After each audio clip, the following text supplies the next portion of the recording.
Hello and welcome. In today's video, I'm gonna show the Actbest Cargo Long Range e-bike. I have the single battery option, but they also make a dual battery option. On a single battery, the range is up to 50 miles, and on two batteries, the range is up to 100 miles. This is a class 2 e-bike with a max speed of 20 miles an hour, which I did get in full electric mode, but on pedal assist 5, I got it a little faster. It's a long e-bike that can carry a lot of weight, up to 500 pounds. I'm gonna unbox it, assemble what needs assembly, and it's pretty easy, especially with the center kickstand, and then I'm gonna take it for a ride.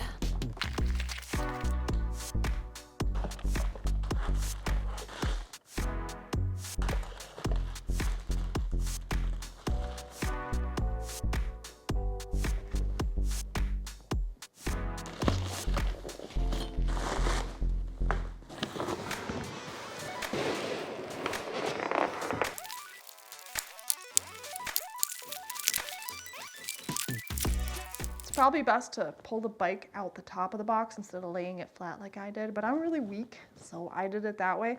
Now, I think with this one, I can use the kickstand to prop up the bike even though the front wheel is not on yet, so I'm gonna try that.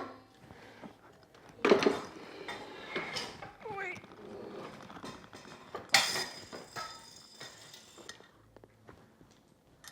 I watched a YouTube video on how to do this, so now I'm an expert.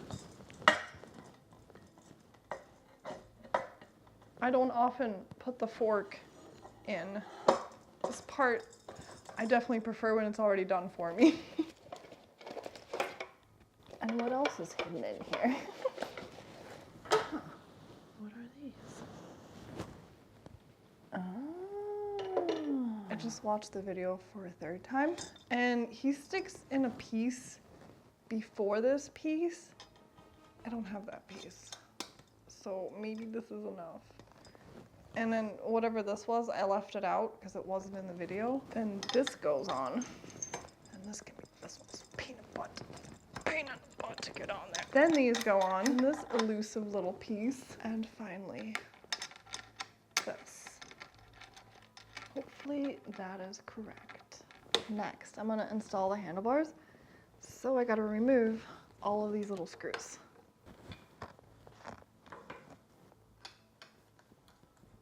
I don't completely tighten it all because I still don't really know how I want my handlebars positioned. And when I tighten these, I kind of go diagonally, just like a little bit at a time. I can always fix this later. And this might be a good time to connect these two. So I'm gonna go ahead and do that. And next, I'm gonna install the fender and the light at the same time before I put the wheel on. I don't think that's supposed to be bent. I'm gonna remove the screw that's through here and lose the nut. Come back. Skewer the light, skewer the fender, skewer the hole.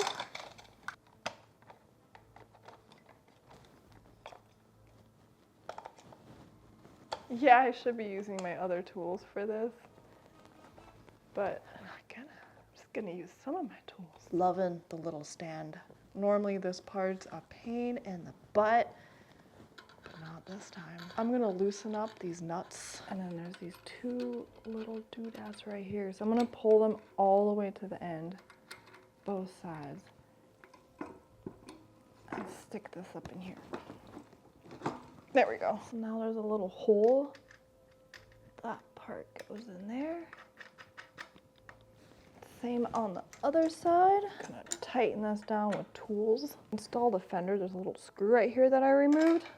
I'm just gonna skewer this and tighten it down on both sides. I was like, ooh, that's looking kind of pink. And then I realized it's just a film. The left pedal screws in counterclockwise, and then the right one screws in clockwise. I could be done here after installing the seat. But if I wanted to, I could also install these, which I think I will. So that's it. I'm gonna fill up the tires, charge up the battery, and I'll see you guys next time for the bike ride. Next time, I mean tomorrow. I'll see you tomorrow. Before turning the bike on, make sure this little red button on the battery is in the correct position. Then you just hold down the M on the screen until the screen turns on. I'm gonna go straight for the throttle because that's my favorite thing. You can just sit here and do nothing. No pedaling, nothing at all. I got it on pedal assist 1. It's going about 6 miles an hour. On 2, it goes a little bit faster. So it increases every time I increase the pedal assist mode. And the max speed, I'm showing 19.2 miles an hour. The screen is really basic, which makes it super easy to use. Minus, plus, so this is how you increase your pedal assist mode or throttle levels. So the higher the bar, the higher the speed. And that's pretty much it. It'll show your mileage, your total mileage. And you can change this to kilometers, mess around with other settings, but I'm not going to get into the menu. But if you wanted to get into the menu, you hold down plus and minus at the same time. And here's where you can adjust things. I'm not a fan of that style of menu, so I really don't want to mess with things. I just like to keep it as is. This time I'm gonna pedal. So I got it on nothing. It's just a regular bike. These are also just bikes. I'm gonna go ahead and put it on pedal assist 1. The motor kicked in pretty quick. I am getting some assistance. I got it on the hardest gear to pedal in. So it's definitely still a workout, but easier to pedal than a regular bike. Pedal assist 2. Motor kicks in really fast. I like that. But I'm gonna test it on a hill before I say if I really like it. Pedal assist 3, a lot more assistance now. I don't feel like I'm really doing anything at this point. It's 0 effort. 4 and 5. On 5, I'm going over 22 miles an hour. Right here is the throttle. It's like a motorcycle style.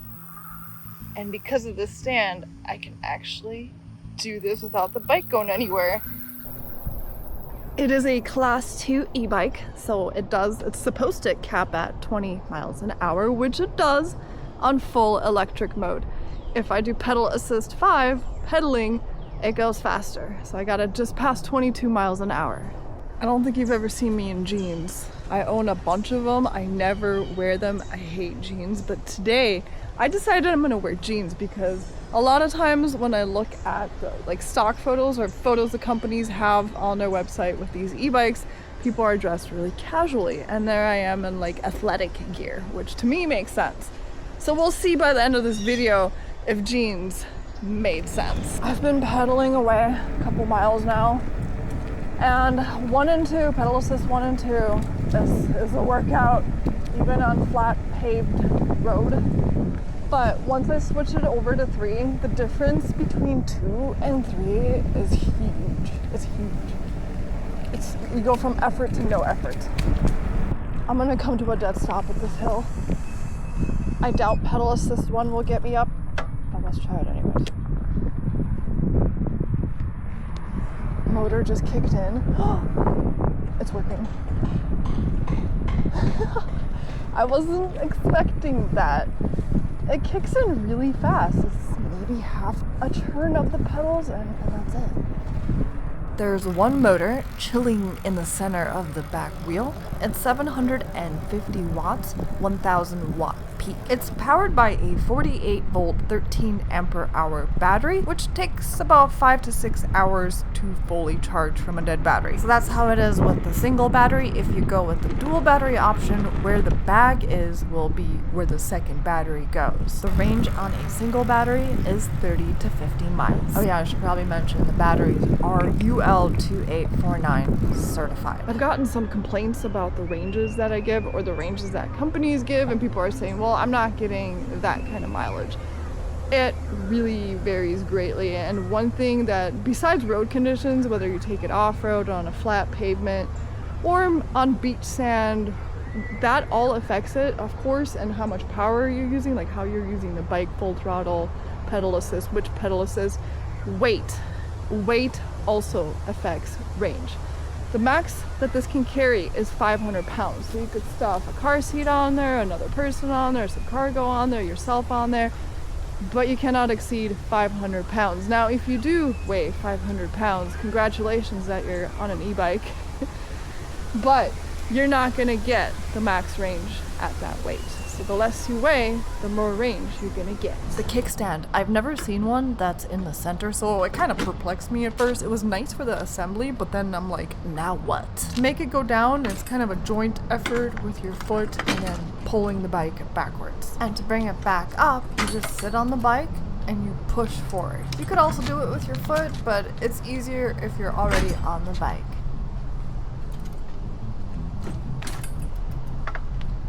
For those of you that are not a fan of this center kickstand, it is removable.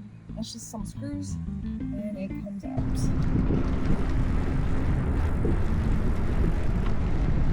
It's got a Shimano 7-speed gear shift system, which I think is pretty standard on an e-bike.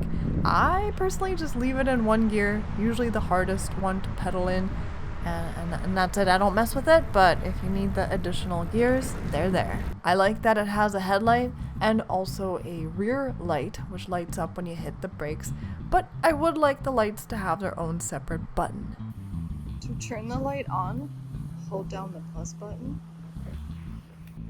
That's it. Jeans were a terrible idea, but hear me out. When I left the house, the weather was really nice, and it's just been getting hotter and hotter and hotter. And it's a terrible idea, not just because it's hot. I really need to figure out how to get better audio while I'm outside, because obviously this is just terrible. I'm just complaining about wearing jeans. They could get caught on the other side where the chain is. Luckily they didn't, but I think I'm gonna go back to my athletic clothes. This little bag, normally I bring a backpack, but I've been able to stuff everything, including the camera I have right now and the tripod it's sitting on, into this. So I got my water bottle, I got another tripod, I got my little strap for the over the handlebars shots, I have my phone, and what else is in here? A clicker to take photos with. So the camera I'm holding normally goes in this little sack, and it holds a lot of stuff. It holds everything I need it to hold. And it holds my selfie stick, which I couldn't find because apparently I attached it to my tripod. The seat is okay in my opinion. It's not too big where it'll interfere with pedaling, and it's not too small where it's going to be completely uncomfortable. So it's kind of somewhere in the middle for me, comfort-wise. The rack in the back can hold various things. So you could attach a child seat to it, a seat cushion for a second person, or whatever cargo you may want. One feature I didn't see on the website or in the manual is that it has cruise control. If I hold the throttle down for a few seconds, it'll lock that speed in place. And then to undo it, you can literally just hit any button or the brakes. In my opinion, the bike is really well built. It's very sturdy. It's also really heavy. So that kind of explains that massive center kickstand. There was no issue assembling it and nothing came damaged. A lot of times I'm having to adjust the brakes. Didn't have to. Sometimes the rotors are bent. They weren't. All the screw holes lined up, which is not always the case with these, but it is this time. The gears shift smoothly and the pedal assist works pretty smoothly as well. In the next clip, I'm about to tell you that there is no suspension. However, on the website, it mentions adjustable suspension. I looked over the bike. I did not see any on the fork where it's supposed to be, and I didn't see anything about it in the manual either. It's not as rigid as I thought it was gonna be. There's no suspension, nothing in back, nothing in front, so I was expecting some serious tushy pain, but it's not as bad as I thought. It's not as bad as some of the other e-bikes I've tried where it's just dead. But no suspension. That's why I didn't take it off-road, like based on the tires, the way they look and how thick they are. I definitely could take it off-road, but I don't want to, not without suspension. So there it is. There you have it. If you're interested in this e-bike, I will have a link down below to Actbest, or whatever link they give me, and if they give me any coupons or codes or whatnot, I'll have that down there as well. So this is Actbest Cargo Bike. Alrighty, that's it. Cheesy outro time. Someone's about to hear me say this because they're rolling past. Well, toodaloo-loo. I never thought I'd be doing that in public. You know, honestly, I never thought I'd be doing videos in public, but here I am. Even though it's not